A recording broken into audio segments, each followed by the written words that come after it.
대한공경매사협회입니다. 여러분 부자가 되고 싶으시죠? 그래서 저희 협회에서 법원경매, 실전경매고소 양성 패키지를 준비했습니다. 경매로 부자가 되고 싶으신 분들은 누구나 생각하실 것입니다. 단 한 번에 경매 고소가 될 수 없을까라고요. 그 대답은 될 수 있습니다. 도기한과 부자되기 과정은 이론 부분의 법원경매 최고위 과정과 실전 부분의 1:1 PT 과정 2회, 시세 분석, 명도 화법, 포커스 과정, 그리고 컨설팅 비용 100만원 할인권까지 이 모든 것을 한 번에 다 가질 수 있는 과정입니다. 법원경매 이론과 실무, 그리고 실전 투자를 도기한 협회장에게 직접 배우면서 할인 혜택까지 받을 수 있는 최고수가 되는 패키지. 도기한과 부자되기는 당신을 부자로 만들어 드릴 것을 약속드립니다. 지금 전화 주십시오. 당신의 5년을 벌어드리겠습니다.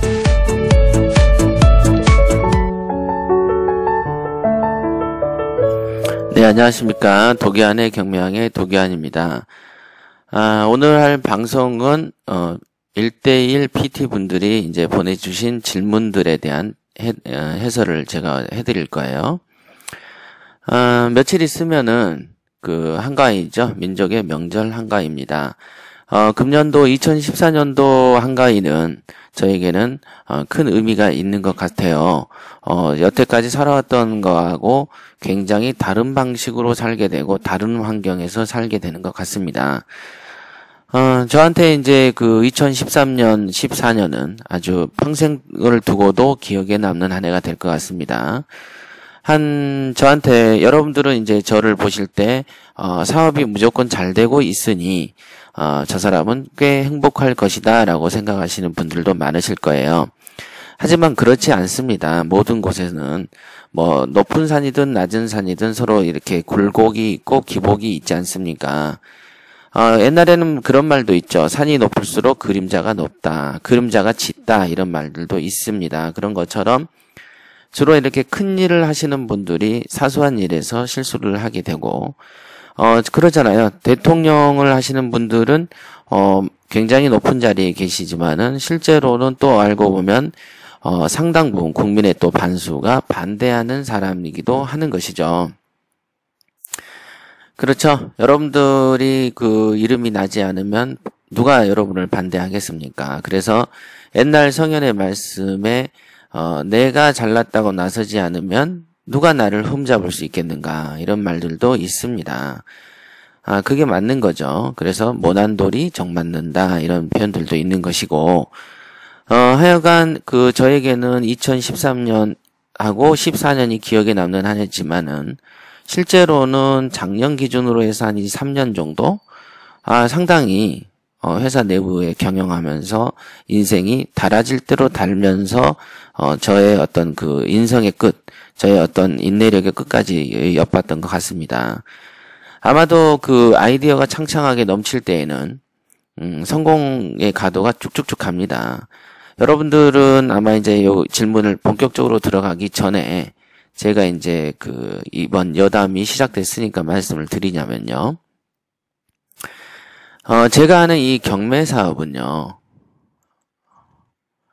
사실은 무슨 사업이냐면요, 아이디어 사업입니다. 아이디어. 돈은요, 몸으로 보는 것이 아니고 생각과 지식으로 보는 것입니다.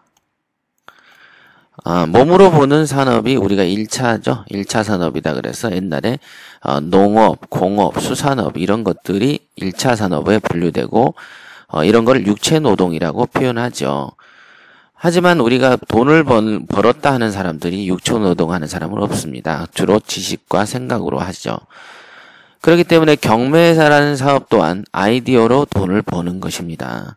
아이디어로. 그러면 그 아이디어, 저 같은 경우는 아이디어로 돈을 만드는 뭐가 있을까요? 경험이 많습니다. 그러다 보니 어떤 아이디어와 어떤 생각과 어떤 아이템을 가지고 오면 요게 어느 정도의 돈을 만들 것이다라는 확신이 있습니다. 확신. 여러분들에게 확신이 있겠냐? 저한테는 확신이 있기 때문에 이렇게 어떻습니까? 확신이 있으면 여러분 어때요? 동작이 어떻게 됩니까? 빨라지는 겁니다. 여러분의 인생은 유한하기 때문에 느릿느릿 가면은 늙어 죽어버리죠. 어떤 성과를 이루기 전에. 그래서 인생이 유한하다는 전제 조건 하에서 스피드는 굉장한 가치죠. 스피드가 없는 어떤 수단은 별 의미가 없는 겁니다. 그러니까 스피드는 어디서 오느냐? 확신에서 온다. 그죠? 저때도 말씀드렸지만은 양갈래길에 여러분들이 서 있을 때 이쪽으로 가면 500만 원이 벌리고 이쪽으로 가면은 2천만 원이 벌린다면 확실하다면 일로 가는데 대부분 머뭇머뭇거리는 놈도 있지만 500쪽으로 가는 놈이 더 많죠. 왜? 2천만 원은 벌지 안 벌지 모르는 상태에서 이쪽에는 고위험이 있다 이거죠. 그죠? 그런 말 있죠? 하이 리스크. 그 다음 뭐죠? 하이 리턴이라고 그러죠. 높은 위험에는 높은 수익이 따르는 것이죠. 그러니까 위험이 싫다 보니까 2천만 원이 벌리는 게 확실해도 안 가고 싶고 벌릴지 말지 애매모호한 상황 같으면 더더군다나 500만 원 버는 쪽으로 가게 되는 이 바보짓을 합니다. 즉 확신이 굉장히 중요한데 저 같은 경우는 어떤 아이디어로 돈을 벌었던 경험들이 많기 때문에 이런 확신이 여러분들보다 훨씬 높겠죠. 그래서 어떤 말을 여러 번, 한두 번 하면은 알아듣는 사람이 반갑고, 3번, 4번, 5번, 10번 해도 못 알아들으면 화가 나죠. 그리고 버려버리게 되는 것이죠. 이런 일들이 남보다 판단이 빨라지게 되는 원인이 있는 것이고요.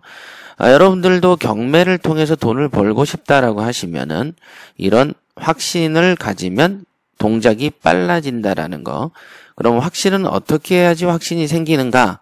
이런 것도 여러분들이 고심해 보시기 바랍니다. 자, 그렇죠. 앞에가 뭐 낭떠러지가 없다라는 걸 내가 확실히 알면 200km도 밟을 수 있는데, 앞에 낭떠러지가 있을 수도 있다라고 보면은 여러분들은 50km, 40km 선에서 더 이상 엑셀을 밟지 못하는 거하고 마찬가지입니다. 자, 명절이 코앞에 왔습니다. 물론 명절 때 제 생각에는 부자 마인드를 까발려주마 이런 걸로 해서 주제로 한 번 더 제가 강의를 이제 시작할 계획이고요. 우선은 오늘 이제 그동안 밀어놨던 밀려져 왔던 PT 분들의 질문을 소개해 드리겠습니다. 간단하니까 빨리 읽으면서 제가 답변을 드릴게요. 물건 검색을 계속하고 있습니다. 부동산 상황이 그리 활발하지 않는 요즘 신건을 구입하기도 할까요? 이렇게 엿듣는 이유는 등기부에 매매 내역이 나오는 경우가 있던데 매매가가 감정가보다 다소 가격이 높더라고요. 예. 이 물건은 2005년도에 경매로 나와서 감정가 5천에 낙찰가 4천인데 3년 뒤에는 1억 2천에 매매가 되었더라고요. 그런데 다시 경매로 나오게 되고 감정가가 7,600이고 임차인은 2천에 30, 즉 5천선에 사는 것이군요. 감정가는 대략 맞을 것 같은데 앞서 매매가 조금 높은 가격으로 이루어진 건지 아니면 시세 조사를 안 했지만 예전 매매가를 봐서 좋은 물건이라고 생각할 수 있을까요? 이렇게. 자, 첫 번째 2005년도에는요. 감정가가 5천이 4천인데 1억 2천에 3년 뒤에 거래됐다라고 하셨는데 이 당시에 이 정도 수준에 거래된 게 보편적인 것들이 많습니다. 왜 그러냐면 이때가 노무현 정부 시대이죠. 이때가 2003년 3년 후면 2008년이 되고요. 2008년부터 MB 정권이 오는 것이고 그 전이 노무현 정권입니다. 그래서 노무현 정권 때에는 부동산을 사놓으면 정말로 한두 달 사이에도 물건이 탁탁 오르던 폭등하던 시절이었지 않습니까?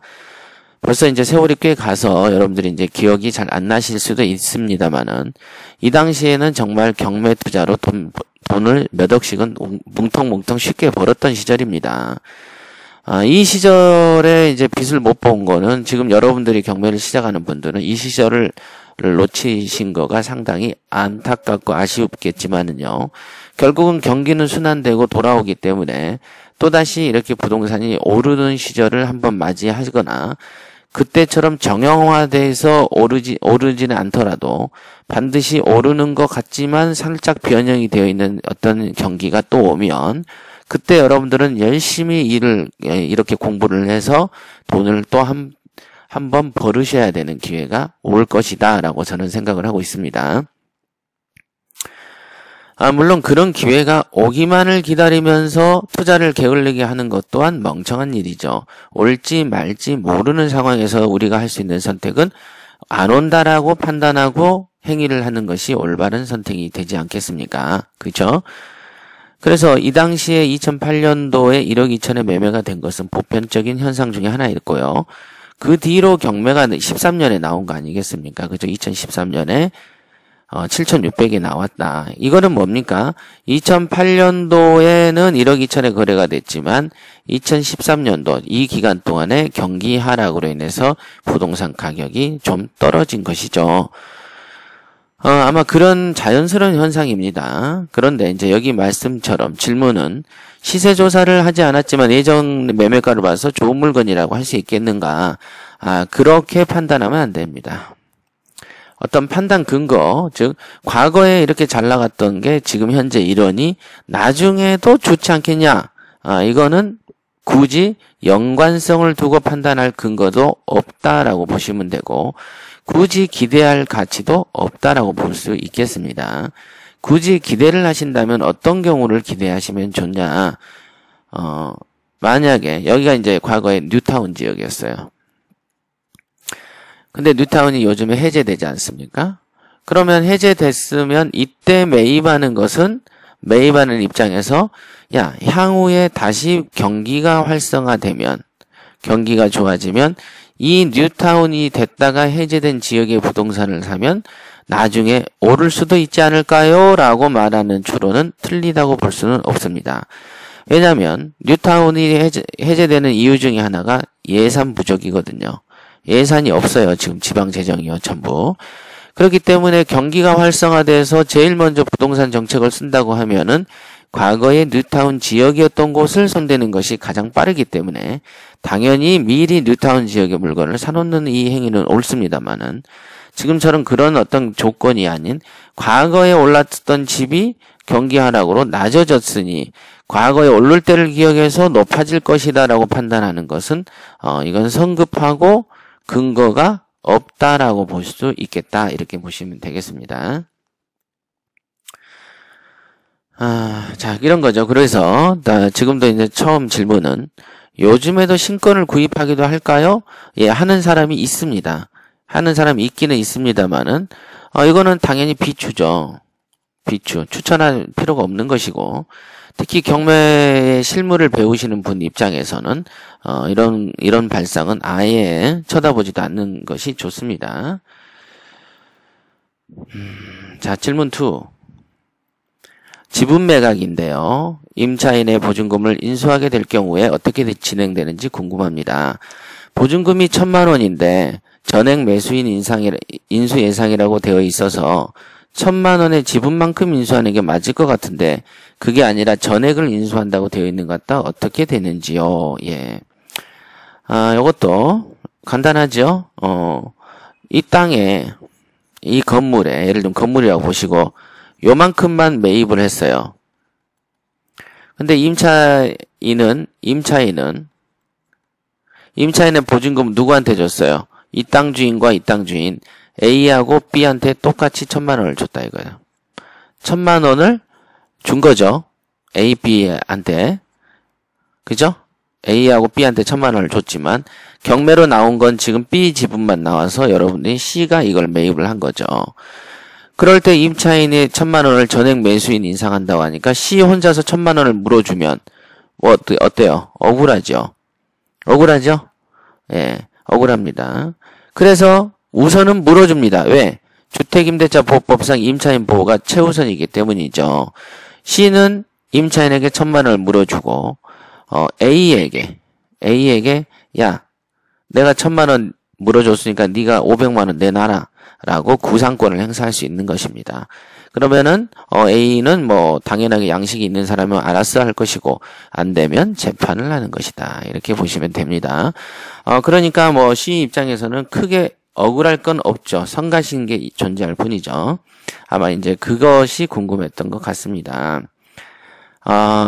이렇게 되고 눈치 보면서 질문 보낸다 이렇게 말씀하셨지만 수업의 핵심이 질문이기 때문에 당연하신 걸 하시기 때문에 저한테 눈치 볼 일은 전혀 없음을 제가 알려드리고 싶습니다. 질문 3. 선생님 잘 지내십니까? 물건 검색하면서 한 가지 궁금한 게 생겨서 문의합니다. 물건 가격을 추측하는 방법으로 감정가도 있을 수 있지만 실제 거래 가격을 보는 것도 도움이 되지 않을까 합니다. 실거래가를 보면은 시세를 약간 추측할 수 있을 거라고 생각이 되어서요. 예, 이거는 맞는 말씀이죠. 약간 추측할 수 있을 뿐입니다. 그런데 보증금을 보는 것도 시세 예상에 도움이 되는가요? 물론 집주인이 대출금을 더 받으려고 은행에 인사를 했을 수도 있지만 대출금을 보는 것도 가격을 추측하는 것으로 괜찮지 않을까라고 생각합니다. 요약, 감정가보다 담보대출이 높으면 물건이 괜찮다고 봐야 되나요? 예. 우선은 이런 거잖아요. 우선은 이 물건이 있는데 예를 들면 3억짜리인데 대출이 2억이다. 대출이 2억이다 그러면 속으로 생각하기를 대출이 한 많이 뽑았네라고 생각을 해야 되겠죠. 하지만 대출이 1억이라고 생각을 한다고 해서 대출이 1억일 경우에는 집이 얼마짜리길래 1억밖에 안 해줬을까? 이 집은 얼마짜리길래 2억까지 해줬을까라고 생각을 해서 대출 규모로 어떤 시세를 추정해보고 싶으신 거잖아요. 하등의 가치가 없는 행위입니다. 하등의 가치가 없는 행위죠. 왜냐하면 우리가 대출을 받을 때요. 대출 규모를 결정할 때 최대를 받는 분도 있지만 필요한 만큼 최소를 받는 분도 있는 것이죠. 그렇죠? 그 다음에 여러분들이 2013년도에 이 물건을 받지만 대출이 2008년도에 이 집의 가치가 저렴할 때 최대를 받더라도 2013년도 기준으로 보면은 최대치보다 최소치로 보일 수도 있는 거지 않습니까? 그죠? 그러니까 이 판단하는 시점에 따라서 다르기 때문에 어떤 대출 규모, 즉 근저당 비율을 보고 이 집의 시세를 추정하거나 추정해 보려는 시도는 쓸데없는 시도다. 이렇게 보시면 되겠습니다. 그 다음에 감정가보다 담보대출이 높으면 괜찮습니까? 감정가가 2억인데 담보대출이 3억이다. 그럼 이거 보고 괜찮냐? 하등의 판단의 대상이 안 됩니다. 모든 것은 아직은 여러분들이 우량물건을 검색 훈련을 하고 있지 않습니까? 그쵸? 검색 훈련 다음 단계에 하는 시세, 조사, 분석 단계에서 모든 우량물건의 가치 판단이 여기서 이루어집니다. 그러니까 그 이외에 어떤 판단과 어떤 추론은 필요가 없는 겁니다. 지금 공부하시는 내용은 딱 가르친 대로 범위 안에서 더 배울 것도 없이 제가 가르치고 있기 때문에 이대로 시세조사 분석 과정을 통해서 드러나는 것이지 이런 모든 추론은 의미가 없다. 심지어는 실거래가 보는 것도 추측에는 도움이 될지는 모르지만 이걸로 도움이 된다 그랬지 판단하라고는 하지 않았다. 판단의 가치 기준까지는 되지 않습니다. 자, 질문 4. 안녕하세요, 협회장님. 밖에는 비가 많이 내립니다. 전 개인적으로 시원하고 좋습니다. 현재 10페이지를 읽어가고 있고요. 페이지당 150개로 검색했을 때 그럼 1500개를 읽으신 것이네요. 1. 버튼을 누르고 다음 물건을 보기까지 보다 보면 익숙해지는 누트가 생겨서 속도가 빨라집니다. 요거가 이제 속도가 읽다 보면 빨라진다는 말씀을 잘 들으신 거예요. 처음엔 이게 10억 단위인지 억 단위인지 천 단위인지 감정가가 격 부분에서 많이 머무는데 이제 거의 본능적으로 읽게 됩니다. 딱히 익숙하지 않은 내용이 없다면 물건당 25초, 35초 걸립니다. 물론 사진 보는 것 빼고는 새 창을 띄우는 버튼을 누르지 않습니다. 관련 문서 보는 버튼 같은 거요. 이렇게 되어 있습니다. 나쁘진 않습니다. 지금 중요한 거는 보다 보면 익숙해지는 어떤 형태가 생겨요. 그 형태에 의해서 속도가 빨라지는 것입니다. 이거는 제가 이번 주에 알토란에서 경매 사이트 공부에서 제가 솔직히 많은 부분을 오픈을 했는데요. 보는 법에서. 여기에서도 보면은요. 제가 예를 든 게 있어요. 요리사의 얘기를 들었죠. 처음에 요리를 하는 사람은 1시간씩 걸리던 것도 나중에는 몇 분 안에도 처리할 수가 있게 된다. 그러면 그 사람의 몸이 근육이 발달해서 속도가 빨라졌는가? 아닙니다. 생각의 속도가 빨라졌고 그 형태, 요리하는 매뉴얼이 있기 때문에 빨라진 것입니다. 즉 어떤 형태, 매뉴얼이 굉장히 중요한 거죠. 그 매뉴얼대로 이렇게 몸에 익히는 게 중요하다라는 거가 방송으로 제가 해드렸으니까 이 방송을 들으신 분 중에 그런 게 있었어? 라고 판단을 하시면 빨리 돌이켜 가셔서 경매 사이트 보는 법을 여러 번 들어보십시오. PT 분들에게도 추천하니까 꼭 들어보세요. 그래서 이렇게 됩니다. 그 다음에 이게 억단인지 천단인지 이렇게 돼 있죠. 억단이다 그러면 숫자가 9개입니다. 그죠? 1억이다 그러면 100 3개 했죠? 3개 했죠? 3개 이렇게 보시면 됩니다. 그래서 숫자가 셋셋셋 해서 9개면 억이구나 이렇게 보시면 되죠. 그러니까 여기가 2억 4,700 이렇게 돼 있으면 2억 4,700이구나 이렇게 보시면 되는 것이고 숫자가 8개죠. 주로 이렇게 되고 이렇게 되면 천단이죠. 9천이 되면 9가 되고 여기에 이제 10만이니까 그죠? 이렇게 해서 익숙해지는 겁니다. 그런데 이렇게 나올 수도 있겠죠.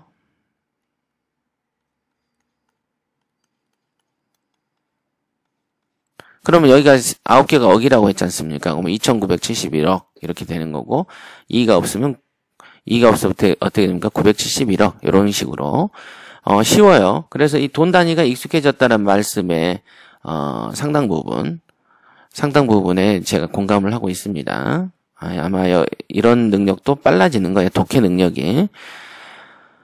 전에 한번 말씀하신 것 같은데 속력이 나고 크게 새로운 내용이 아니면 정해진 시간과 보는 시점, 동선이 비슷할 때는 봐도 내가 뭘 보고 있는지 반 멍청하다고 표현해야 되나? 그렇다고 안 보는 것도 아니고 아무튼 그런 느낌입니다. 뇌 속의 생각 통로로 데이터가 들어왔다 나갔다 하는 나오긴 하는데 데이터가 남지 않는다고 표현해야 할까요? 이렇게 써주셨는데 요것 또한 공부를 많이 한 PT분들의 공통된 증언이죠. 공통된 증언과 공통된 체험이죠. 이거를 저는 굉장히 중시합니다. 보는 듯 보지 않는 듯 기억에 남는 듯 기억에 남지 않는 듯 분명히 봤는데 기억에는 남지 않는다. 여기에 반 멍청하다라고 하듯이 멍한 듯 멍하지 않는 듯 이렇게 됩니다. 물론 저는 멍한 듯한 체험까지는 안 해봤어요. 반드시 기억하고 요 물건 보면서 자 A, B, D를 진행하면 D 물건 보면서 C, D, B까지도 비교해서 이렇게 교차로 비교하는 절차까지도 합니다. F, G 이렇게 되면 여러분들에게는 1차적으로 A, B, C, D, E, F를 무조건 보라고 했지만은 아직은 그런 걸 요구할 수밖에 없지 않습니까? 하지만 D를 보면서 A, B, C 봤던 정보, 내 머릿속에 들었던 정보랑 동시 비교를 하죠. 그 다음에 G를 보면서 D를 비교하고 이런 형태들을 동시에 평가, 비교하는 어떤 그 절차를 꼭 거칩니다. 저 같은 경우는 그랬어요. 하지만 이렇게 하시라라고까지는 주문을 제가 못 드립니다. 그래 버리면 하는 사람이 거의 없을 거기 때문이죠. 자, 질문을 드릴 겁니다. 자, 전체 물건이 16,000건이라고 가정하면 1분당 볼 때 260시간이고 11일이 걸립니다.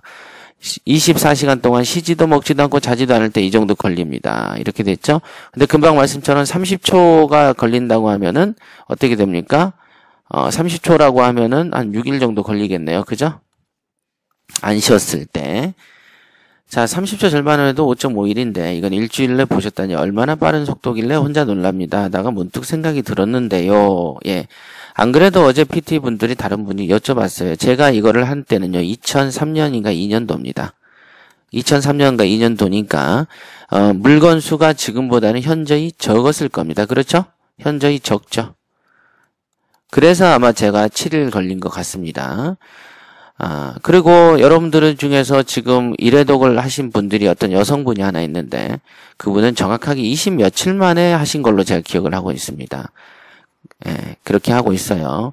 그러니까 여러분들이 지금은 30초니 뭐니 하지만 더 빨라지는 거를 느끼게 될 때가 올 겁니다. 자, 협회장님은 1회독을 하기 전에 어떤 계기와 생각으로 1회독을 하게 됐는지 궁금합니다. 실로 엄청난 작업인데요. 단기간에 하려는 의지를 내려면 뭔가 이유가 있을 것 같은데요. 예. 그런 질문은, 이 질문은 제가 처음 받아보는 질문이고요. 네. 제가 이게 처음에 사업을 했을 때, 지하에서, 보증금 100만원에 월세 100짜리 일종의 소사무실이죠. 소사무실에서 제가 창업을 했다고 말씀드렸어요. 그런데 정확하게 14일 만에, 정확하게 1억 5천을 벌어가지고, 지상으로 왔죠. 그런 다음에 이제 서초동 교대 앞에 있는 어떤 사무실을 온비드에서, 임대 입찰로 받습니다. 그래서 한 3개월 정도 하다가, 현재 과거에 있었던 관악구 낙성대역 앞에 있죠? 낙성대역 앞에 있는 건물에 세를 들기 시작합니다. 여기에서 이제 세를 들어놓고 작은 평수에 있다가 또 큰 평수로 옮겨요. 같은 옆 사무실로. 그러다가 현재의 저의 사옥으로 오게 된 거죠. 그러니까 역사는 이렇게 되는데, 당시에 이 조그마한 사무실로 지상으로 처음 왔을 때, 이렇게 생겼어요, 사무실이. 그러니까 철문이면, 사무실 이렇게 반으로 나눠서, 이렇게 문이고, 여기가 이렇게 사장실이 이렇게 있고, 여기가 길입니다. 그리고 이제 제가 여기 탁 앉아있고, 여기가 이제 뭐 다른 애들 이렇게 앉혀놓은 자리였죠. 그럼 이렇게 사장실 이렇게 들어오면 이제 여기에 이제 테이블이 있고, 여기가 이제 제 자리였죠. 그래서 이제, 저녁만 되면 7시경 정도, 7시나 7시 반쯤 됐을까요? 시작을 하는 거예요. 컴퓨터를 딱 보면서, 한 12시 반, 또는 새벽 1시까지는 하다가 집에 갑니다. 그때 몰입도라는 게 있죠. 몰입도가 엄청났겠죠. 조용하게 혼자서 다 불 꺼놓고 제자리에서만 딱 보고 있을 때 그 집중과 몰입도를 생각을 해보시면 여러분들이 보고 있는 환경도 한번 보시죠. 제가 저도 10시간 했는데요. 그 10시간의 환경과 저의 환경이 같은지도 한번 보시죠. 자, 그 다음에 저의 어떤 심리적인 변화는 뭐였냐면은 이제 사무실다운 사무실로 옮긴 거 아니겠습니까? 그쵸?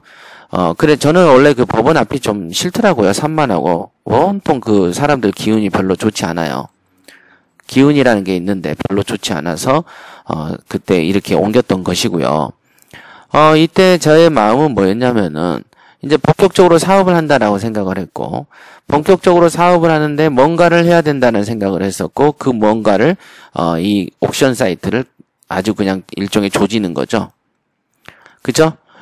도대체 내가 이 경매로 투자도 했고, 나도 부동산을 갖고 있지만은, 그리고 물론 이미 이 사업을 하기 전에, 또 이 검색을 본격적으로 하기 전에, 여러 건의 부동산을 사서 큰 재미를 봤기 때문에, 물건 검색에는 나름대로 노하우가 있었고, 그거에 대한 집중법도 가지고 있었겠죠. 그런 상태에서 이 물건을 전체를 한번 봐야 되겠다는 생각이 어떤 계기로 인했는지는 잘 기억은 안 납니다만은, 적어도 아마 환경적 요인으로 본격적으로 내가 이쪽으로 지상에서 사업을 하는 입장에서 이쪽 물건을 다 파버려야 되겠다는 생각을 했던 걸로 기억이 됩니다. 그래가지고 그 물건을 뒤지는데 그때 이제 생긴 병이 오른쪽 집게 손가락에서 똑똑거려요. 집게 손가락을 접었다 폈다 하면 똑똑 이런 소리가 납니다. 그런 거죠. 관절에서 나는 소리인데. 이때 정말로 많이 했어요. 가운데 손가락으로도 했으니까요. 클릭을 집게 손가락으로 하다 보면 저리잖아요. 그럼 가운데 손가락으로도 했습니다. 그리고 이제 여러분들이 아셔야 될 게 자판이 있어요. 감정평가서 보다 보면 여러분들이 스크롤 하는데 시간 많이 쓰시죠? 그렇지만은 어떤 자판에서는 페이지 업 다운이라는 버튼이 있어요.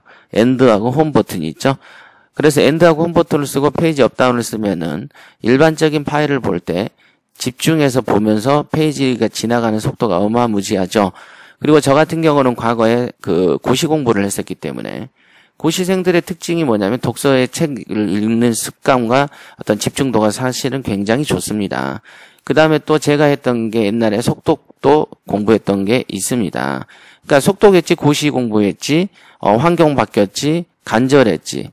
자, 이런 모든 삼박자가 갖춰지니까 저에게는 이런 거가 일회독이 굉장히 쉬웠겠죠. 그리고 저 같은 경우는 앞서 말했지만 앞물건과 뒷물건 이렇게 계속 봤던 물건, 그죠? 한 10번째 물건 볼 때 1번부터 9번까지 물건과 동시 비교까지 하면서 봤습니다. 그러니까 그 정도는 돼야 되는데 그 정도 되기 전 단계가 아까 말한 본 듯 안 본 듯 멍한 단계가 되겠습니다. 자, 제가 이제 한번 말씀드린 거 이거 굉장히 중요하니까 한번 해보십시오. 여기 보통 사람들은 먹고 살기도 바쁜데 이런 걸 하려는 사람이 거의 없었을 것 같습니다. 예, 거의 없습니다.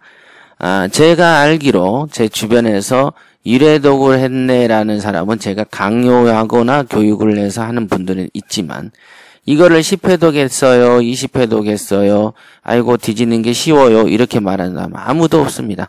다 자기의 필요에 의해서 우량물건에 대해서 개념도 없고 투자의 경험도 없는 사람들이 대충 자기가 범주를 정하고 그 범주 내에서 물건을 고르니 처음부터 스타트가 잘못되는 것이죠. 그래서 경매 투자로 큰 빚을 보지 못하는 게 원인이 되는 것이고, 그래서 우량물건 검색이 되게 중요하다라고 말씀드린 거고, 그래서 PT에게만 가르치는 것입니다. 어차피 이제 이런 주로 우량물건 검색에 대해서는 주로 제가 많이 오픈을 하지만 이제 시세라든지 다른 파트에서는 비공개가 이루어지기 때문에 제가 어차피 이 영상을 나중에 PT들만 보실 거이기 때문에 자세히 설명해 드리는 겁니다. 자, 이렇게 보시고요. 자, 2번. 그러니까 이제 여러분들이 물건 검색하실 때 의구심을 갖는 분들이 있는데 그거는 여러분들의 자기의 교만해서 그렇습니다. 그쵸? 우선 시킨 대로 그냥 한 99% 시킨 대로 한 다음에 뭔 거를 의구심을 가져야지. 그죠? 모르면서. 올바른 어떤 배우는 학생의 자세라는 게 있지 않습니까? 그래서 의구심을 갖지 않고 따라하는 게 되게 중요하다. 이런 걸 아셨으면 하겠습니다. 2번 주택이나 주거용은 대지권이 있는데 공장은 왜 대지권이 없습니까? 전 대지권 개념은 나중에 개발할 때 보상해주는 근거가 되는 기준이거나 말 그대로 내가 소유한 땅의 면적이 얼마나 되는지라는 개념을 갖고 있는데 공장도 내 땅이라는 개념이 들어가 있을 법한데 왜 대지권이 없습니까? 예, 잘 물어주셨는데요. 대한민국은요, 토지하고 건물이 별도의 부동산입니다. 그러니까 건물 등기부가 따로 있고 토지 등기부가 따로 있죠. 그래서 이거를 우리는 별개의 부동산이다 이렇게 봅니다. 별개의 부동산. 대지권은 토지와 건물이 별개의 부동산으로 되어 있습니다. 한국은. 그런데 여기에 대한 예외로 어떤 경우에는 토지라는 개념이 없어지고 대지라는 개념이 생깁니다. 대지권이라는 개념. 어떤 경우냐? 여기는 보면 한 땅에 한 건물이 있죠? 근데 한 땅에 여러 건물이 있는 경우들이 있어요. 뭡니까? 빌라, 오피스텔, 그죠? 오피스텔, 그 다음에 아파트, 그죠? 이런 류들은 어떻습니까? 아니면 또는 분양상가. 이런 경우는 어때요? 한 땅 위에 건물들이 여러 개가 있죠? 그다음 각자 소유자도 달라요. 이런 경우를 어느 땅을 누구 땅이라고 말할 수가 없죠. 그래서 대지권에서 권리라는 걸 집어넣습니다. 권. 그러니까 그런 관점에서 보면 공장 볼까요? 공장 건물이 있고 공장에 토지가 있지 않습니까? 그래서 이 경우는 대지권이라는 개념이 존재할 수가 없어요. 왜냐하면 집합 건물이 아니니까. 이렇게 한 토지에 여러 가지 건물이 합쳐져 있는 걸 뭐라고 그러죠? 집합되어 있다. 집합 건물이 하기 때문에. 공장은 집합 건물이 아니에요. 그래서 여기는 대지권이 왜 없습니까? 예, 대지권은 당연히 없지. 토지만 존재하는 것이죠. 그러니까 토지 등기부를 떼보시면 되겠습니다. 그리고 PS, 휴대폰 개발의 뭐 특성상 출하 전에 빈 회의실에 몰래 들어가 태블릿으로 타이머를 돌려놓고 혼자 무한 클릭 중입니다. 앉아서 노니 시간이 너무 아까워서요. 이러고 있는 제 모습을 멀리서 보면 재밌습니다. 옆에는 개발 팀원들은 인터넷 서핑하거나 게임을 합니다. 물론 이런 시간은 모델 개발 전체 시간 중에서 극히 몇 안 되는 쉬는 타이밍입니다. 예. 이 노력하시는 만큼 꼭 성공하시게끔 제가 도와드리겠습니다. 이거는 노력이에요. 지금 노력 많이 하세요. 그러면 나중에 이게 추억으로 자리 잡습니다. 그리고 이런 노력을요, 경매쟁이 초짜 때 노력하지 않는 사람은 그 뒤로 죽을 때까지 노력하지 않습니다. 그래서 무술로 보면 기본공이 제일 중요하다 그러거든요. 처음에 배울 때 했던 단련공이 되게 중요한데 기본적으로 닦아야 될 공법을 모르고 나중에 기술 배워봐야 다 의미가 없는 것처럼 모든 세상의 기준이 그렇습니다. 여러분이 현재 하는 노력이 평생의 경매 여정에서 과연 몇 번이나 올 것 같습니까? 오지 않습니다. 그러니까 지금 닦을 때 지금 공부를 제대로 하셔라. 공부하는데 순수성을 유지하시고, 그죠? 그러기를 제가 조언 드립니다. 지금 안 하면 나중에 안 합니다. 그래서 경매를 제가 1년에 저 6개월 종사했는데요. 이 물건 검색 많이 하셨어요? 아니요? 그럼 이 사람은 60년이 지나도 안 합니다. 한번 옆에를 한번 살펴보시면 여러분들이 아실 거예요. 왜냐? 경매를 1년 하든 6개월 하든 3개월 하든 한 건 두 건만 해보면 고집이라는 게 엄청나게 들러붙습니다. 그래가지고 별 실력도 없는 것들이 실력 있는 걸로 착각을 하게 되죠. 자기에 대한 무한 신뢰를 하게 됩니다. 그러니까 자기를 불신해서 불신하는 것보다는 자기를 사랑해서 자기 애가 가득 찬 것이 오히려 나은지는 모르겠지만 어찌됐든 고집이 세져 버려요. 그래서 초짜, 여러분들이 지금 PT 지원하신 분들이 거의 다 초짜지죠. 초짜분들이 기술을 더 잘 받아들입니다. 그래서 지금 제가 또 한번 강조를 드립니다만은 처음에 공부할 때 이 노력을 게을리하지 마십시오. 내가 나중에 추억이 될 것이다 라고 꼭 마음속에 가지시고 공부하시면 되겠습니다. 오늘은 여기까지 하겠습니다.